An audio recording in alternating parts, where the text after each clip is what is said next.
Hi YouTubers, మీ అఖిల్ నర్వాడే సదా మీ సేవలు. ఈరోజు టాపిక్ పేరేంటిదంటే డెప్ట్ ట్రాప్.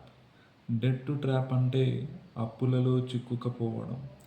సమాజంలో ఈరోజు చాలామంది అప్పులలో చిక్కుకొని సతమతమవుతున్న వాళ్ళు చాలామంది ఉన్నారు. అందుకోసం ఈ టాపిక్ ఈరోజు చేయడం జరిగింది. ఏ విధంగా వీళ్ళు అప్పులలో చిక్కుకోవడం జరుగుతుంది అంటే పాత పాత లోన్స్ ఉంటాయి కదా, ఆ పాత లోన్స్ని వీళ్ళు తిరిగి చెల్లించడానికి మళ్ళీ కొత్త లోన్లను లేపడం, ఆ కొత్త లోన్ ద్వారా మళ్ళీ ఆ పాత లోన్ని రీపే చేయడం, అలా ఆ సిస్టమ్ని ఫాలో అవ్వడం ద్వారా వీళ్ళు ఆ డెప్ట్ ట్రాప్లోకి వెళ్ళడం జరుగుతుంది.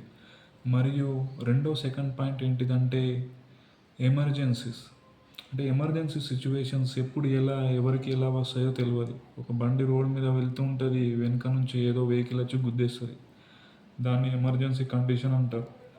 ఆ టైంలో కూడా వీళ్ళ దగ్గర లిక్విడిటీ ఫండ్స్ లేకపోవడం వల్ల వీరు ఏం చేస్తారంటే ఆ ఎమర్జెన్సీ కండిషన్స్లలో బయట ఎవరు అప్పు ఇవ్వకపోవడం వల్ల వీళ్ళు పర్సనల్ లోన్స్ లేపడం జరుగుతుంది. ఆ పర్సనల్ లోన్స్ యొక్క ఇంట్రెస్ట్ 18% నుంచి 24% వరకు పర్ ఇయర్లీ వాళ్ళు ఛార్జ్ చేయడం జరుగుతుంది. మళ్ళా వీళ్ళకి ఏంటిదంటే ఈ క్రెడిట్ కార్డ్ బిల్స్ అవి ఇవి ఉంటాయి కదా, వేరియస్ కార్డ్స్, అవి కూడా లేపి యూజ్ చేస్తూ ఉంటారన్నమాట. ఆ క్రెడిట్ కార్డ్ 48% వరకు ఉండడం జరుగుతుంది. అంటే మీరు మినిమం డ్యూ పేమెంట్ అని ఒకటి, ఫుల్ పేమెంట్ అని ఉంటుంది క్రెడిట్ కార్డులో. అక్కడ చాలామంది ఏం చేస్తారంటే మినిమం డ్యూ పేమెంట్ ఒకటే కడతారు.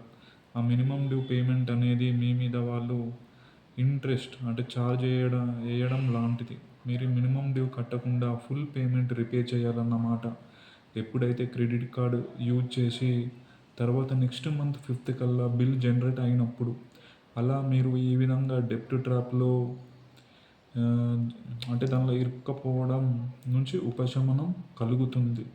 ఎవరైతే క్రెడిట్ కార్డ్స్ విచ్చలవిడిగా యూజ్ చేస్తూ దాని యొక్క అడ్వాంటేజెస్ డిసడ్వాంటేజెస్ తెలుసుకోకుండా యూజ్ చేస్తున్నారో వాళ్ళు ఈ విధంగా డెప్ట్ ట్రాప్లో పడడం జరుగుతుంది. మళ్ళీ వాళ్ళు బడ్జెటింగ్ చేసుకోకపోవడం, అంటే ఇన్కమ్ వస్తుంది కానీ వాళ్ళు ఎక్స్పెన్సెస్ చేసుకుంటున్నారు, కానీ అది ఏ విధంగా ట్రాకింగ్ అవుతుందో లేదో అసలు ఏం ట్రాకింగ్ సిస్టమ్ లేదన్నమాట. ఒక డైలీ ఒక పేపర్ మీద వచ్చి ఇట్లా రాసుకుంటే ఈరోజు ఇంత అయింది, ఈరోజు ఇంత అయింది ఎక్స్పెన్సెస్ అని తెలుసుకుంటే మీరు మంత్లీలో ఓకే ఇంత ఇన్కమ్ వచ్చింది, ఇంత ఎక్స్పెన్సెస్ అయింది, ఓకే ఏ విధంగా ఖర్చు చేశాను అనేది మీకు కూడా బడ్జెటింగ్ అనేది తెలుస్తుంది. బడ్జెటింగ్ చేయడం వల్ల బెనిఫిట్ అదే అన్నమాట. అప్పుడు మీరు డెప్ట్ ట్రాప్లో పడకుండా ఉంటారు. ఈ విధంగా అంటే ఈ పర్సనల్ లోన్స్ ఉంటాయి కదా, ఈ రోజులో మీరు టిప్ ఆఫ్ ఫింగర్స్ మీద దొరుకుతున్నాయి మీకు.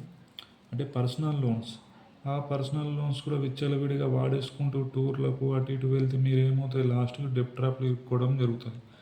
డెప్ట్ ట్రాప్ అనేది చాలా అత్యంత ప్రమాదకరమైన సంఘటన అన్నమాట. అదొక విసిఎస్ సైకిల్.